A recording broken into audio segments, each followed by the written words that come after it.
আপনি জানেন কি ঘুমের অভাবে আপনার মস্তিষ্ক নিজেই নিজেকে খেতে শুরু করে? হ্যাঁ, এটাই সত্যি।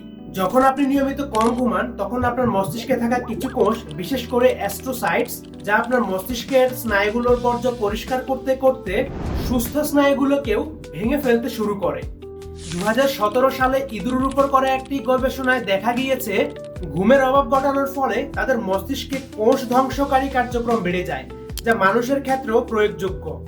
ফলে দীর্ঘ সময় ধরে ঘুমের ঘাটতি নিউরনের ক্ষয়, স্মৃতিভ্রম এবং মানসিক রোগের সম্ভাবনা বাড়িয়ে তোলে।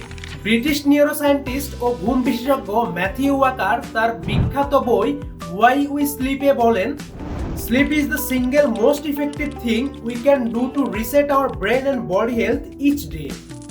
আর যখন এই ঘুম থেকেই আমরা বঞ্চিত হই, তখন আমাদের মস্তিষ্ক নিজেই নিজেকে ক্ষয় করতে শুরু করে।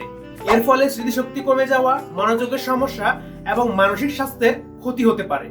তাই সময় মতো ঘুমান, ব্রেনকে দিন বিশ্রাম আর নিজেকে দিন সজীব একটা জীবন। কারণ ঘুম ভালো তো সব ভালো।